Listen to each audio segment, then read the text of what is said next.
자, 오늘 이 새벽에 하나님께서 우리에게 주시는 하나님 말씀은 시편 107편 1절에서 20절까지 말씀입니다. 제가 봉독해 올리도록 하겠습니다.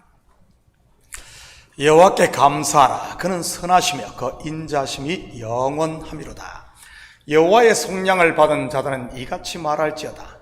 여호와께서 대적의 손에서 그들을 속량하사 동서남북 각 지방에서부터 모으셨도다. 그들이 광야 사막길에서 방황하며 거주할 성읍을 찾지 못하고 줄이고 목이 말라 그들의 영혼이 그들 안에서 피곤하여도다.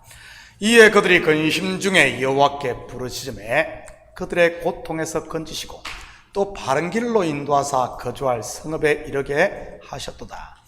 여호와의 인자심과 인생에게 행하신 기적으로 말미암아 그를 찬송할지로다. 그가 사모하는 영혼에게 만족을 주시며 줄인 영혼에게 좋은 것으로 채워주심이로다. 사람이 흑암과 사망의 그늘에 앉으며 곤고와 쇠사슬에 매임은 하나님의 말씀을 거역하며 지존자의 뜻을 멸시함이라. 그러므로 그가 고통을 주어 그들의 마음을 겸손하게 하셨으니 그들이 엎드러져도 돕는 자가 없었도다. 이에 그들이 그 환난 중에 여호와께 부르짖음에 그들의 고통에서 구원하시되 흑암과 사망의 그늘에서 인도하여 내시고 그들의 얽어맨 줄을 끊으셨도다. 여호와의 인자심과 인생에게 행하신 기적으로 말미암아 그를 찬송할지로다. 그가 논문을 깨뜨리시며 쇠빗장을 꺾으셨음이로다. 미련한 자들은 그들의 죄악의 길을 따르고 그들의 악을 범하기 때문에 고난을 받아 그들은 그들의 모든 음식물을 싫어하게 되어 사망의 문에 이르렀다. 이에 그들이 그들의 고통 때문에 여호와께 부르짖음에 그가 그들의 고통에서 그들을 구원하시되 그가 그의 말씀을 보내어 그들을 고치시고 위험한 지경에서 건지시는도다. 아멘. 좋은 아침입니다. 오늘부터는 시편의 마지막 부분인 제5권을 공부하도록 하겠습니다. 시편은 총 150편인데 5권으로 이렇게 나누어져 있습니다. 시편 2권을 시작할 때 공부를 했었는데 복습 겸 다시 한번 살펴보도록 하겠습니다. 시편 1권은 창세기에 비유되며 그 중심 사상은 타락과 회복입니다. 42편부터 시작된 제2권은 출애굽기에 비유되며 구속을 노래하고 있고요. 제3권은 레위기와 연결되어 예배와 성소, 즉 거룩이 그 중심 사상입니다. 그리고 최근에 공부한 제4권은 민수기와 연결되며 광야의 방황, 앞으로 공부할 제5권은 신명기와 연결되며 성경과 찬양, 곧 하나님의 말씀이 그 중심 사상인 것입니다. 여러분, 신명기의 내용이 무엇입니까? 먼저 신명기의 뜻이 뭐죠? 영어로는 디어로노미라고 하는데 말이지. 여기서 신은 새로울 신이 아닌 재신 또는 거듭신입니다. 명은 말 그대로 명령인 것이고요. 즉 신명기라는 말은 거듭 명령을 하신다는 뜻입니다. 그렇다면 첫 번째 이 명령은 누구에게 하셨습니까? 바로 광야에서 죽었던 출애굽 1세대들인 것입니다. 신명기는 출애굽 1세대가 다 죽고 광야 40년을 거의 통과한, 그리고 출애굽 2세대들에게 모세가 모압 평지에서 한 설교입니다. 물론 여호수아와 갈렙은 살아남았고요. 여러분, 출애굽 1세대들이 광야에서 죽은 근본적인 이유가 뭐죠? 불평과 원망을 입에 달고 살아서일까요? 물론 그럴 수도 있습니다. 꼭 사건 사고가 있는 곳에 언제나 이 불평과 원망이 터져나왔으니까요. 그런데 그게 다가 아닙니다. 더 근원적인 것이 있는 것이지. 그것이 무엇인지 볼까요? 10절과 11절입니다. 사람이 흑암과 사망의 그늘에 앉으며 곤고와 쇠사슬에 매임은 하나님의 말씀을 거역하며 지존자의 뜻을 멸시함이라. 뭐죠? 바로 하나님의 말씀, 곧 명령을 거역해서 그런 것입니다. 그래서 신명기를 통해 출애굽 2세들에게 다시 하나님의 말씀을 선포했던 것이고요. 출애굽 1세대들이 말씀을 거역한 데는 여러 가지 이유가 있을 겁니다. 첫째는 말씀을 잊어버려서 그럴 수도 있고, 아니면은 자기 생각, 자기 욕심, 자기 주장이 너무 강해서 그럴 수도 있고요. 또는 말씀이 속에 있기는 있는데 충만하지 못해서 그럴 수도 있고요. 이것은 지금도 마찬가지인 겁니다. 말씀이 속에 충만하지 않으면 순종한다는 것이 결코 쉽지 않은 것이지. 그렇다면 어떻게 해야 우리 속에 말씀으로 충만해질 수 있겠습니까? 가장 좋은 방법은 하나님의 말씀을 듣거나 읽고 묵상하고 읊조리는 것입니다. 그래서 하나님께서 모세를 통해 이 말씀을 문지방에도 기록하고 심지어는 이마에도 달고 다니고 집 안에 있든지 집 밖에 있든지 항상 말씀을 가르치고 함께하라고 했던 것 아니겠어요? 읊조리다는 뜻의 히브리어가 하가다이고요. 그래서 하가다 모임도 있고 하가다 성경 공부도 있지 않습니까? 저는 목사라서 그런지 말씀을 묵상할 기회가 다른 일반 성도들보다는 참으로 많은 것 같습니다. 설교를 준비한 데 말씀을 묵상하지 않고야 어떻게 할 수 있겠어요? 어쩌면 목회자에게 있어 가장 행복한 시간이요, 또한 복이 이 말씀 묵상하는 것인지도 모르겠습니다. 물론 기도 시간도 행복하지만 말이지, 말씀을 묵상하다 보면 하나님의 말씀이 꼬리에 꼬리를 물고 연결이 됩니다. 그때의 즐거움은 이루 말할 수 없는 것이지. 하나님께서 저를 하늘 세계로 이끌고 있는 느낌이니까요. 그럴 때면 어떤 줄 압니까? 이 가슴에 하나님의 말씀으로 충만해지고 말씀이 저를 이끌어가는 것입니다. 순종은 그럴 때 자연스럽게 나오는 것이지. 저는 우리 식구들이 말씀 순종에 앞서 먼저 말씀으로 충만해지시기를 축복합니다. 어제까지 공부했던 시편 제4권 마지막 부분인 104편, 105편 그리고 106편은 역사시라고 했습니다. 창세기부터 출애굽 그리고 가나안 정복 및 사사시대의 이야기를 시로 표현한 것이지, 이 역사를 노래한 겁니다. 노래로 부르며 매일 입에서 흥얼거리고 우리 조상들의 걸었던 길을 보면서 하나님께서 우리를 이끌었던 그걸 노래한 것이죠. 이것도 어떻게 보면은 묵상이요 읊조림인 겁니다. 그 시들의 주제가 무엇이었습니까? 끊임없는 인생들의 반역과 그럼에도 불구하고 포기하지 않으시는 하나님의 인자 헤세드입니다. 물론 그 인자 곧 헤세드가 저와 여러분 또한 이스라엘 백성들을 구원한 것이고요. 조금만 빈틈이 생기면 죄를 짓는 인생들, 여러분 죄의 삭시 뭡니까? 사망입니다. 사람은 죽게 되면 다시 부러지는 하나님의 백성 이스라엘, 그러면 하나님은 또 구원의 손길을 내미십니다. 이것의 반복이 구약 이스라엘의 역사인 것이고요. 그런데 어떻게 구원하시는지 볼까요? 19절 20절입니다. 이에 그들이 그들의 고통 때문에 여호와께 부르짖으매 그가 그들의 고통에서 그들을 구원하시되 그가 그의 말씀을 보내어 그들을 고치시고 위험한 지경에서 건지시는도다. 그가 그의 말씀을 보내어, 뭔가 좀 이상하지 않습니까? 이스라엘 백성들이 공경을 만나 부르짖을 때 말씀을 보냈습니까?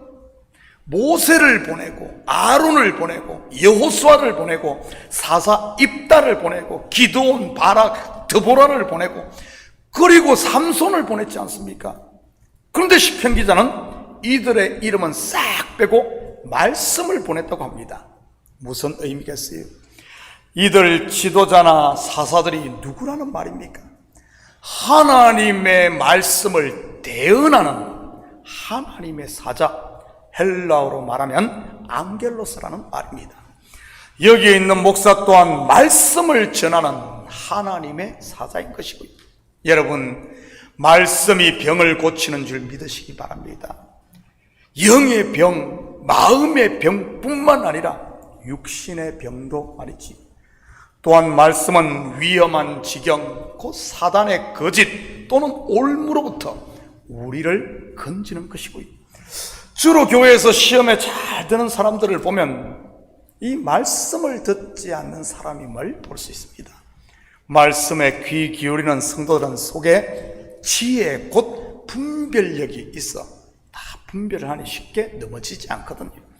앞으로 시편 제5권을 같이 공부하면서 출애굽 2세대들이 가나안 정복을 눈앞에 두고 모세의 설교를 다시 듣는 심정으로 말씀에 귀 기울였으면 좋겠습니다.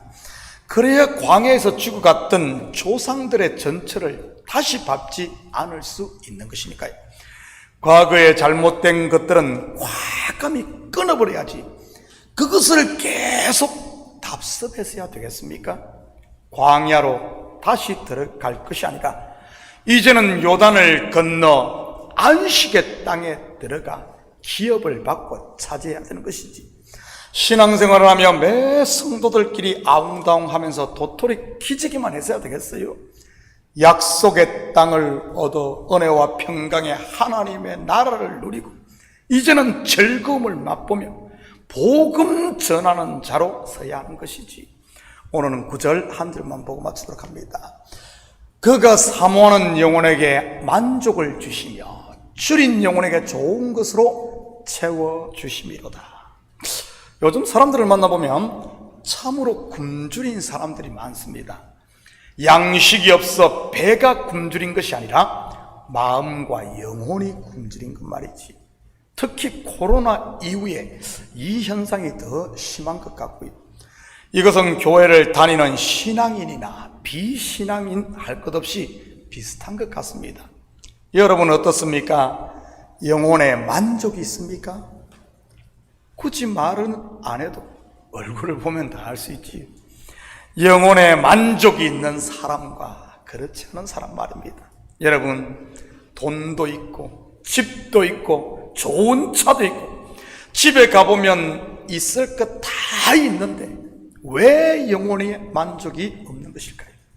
오늘 본절에 보면 그 답이 나와 있습니다. 사모하는 영혼에게 만족을 주시며, 사모하는 영혼에게 만족을 주시며. 이유가 뭐죠? 사모하지를 않기 때문인 겁니다. 우리가 이 세상에서 가진 돈과 집, 차와 물질이 오히려 하나님을 사모하고 하나님의 나라를 그리워하는 것에 때로는 방해가 될 수 있다는 말입니다. 요즘 아이들 기도하라고 하면 왜 기도해야 되는지 모르겠다고 한답니다.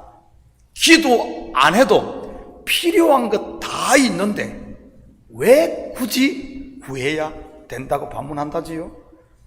사실 아닙니까? 아이들 필요하다고 하면 대부분의 부모들이 다 들어주니까요.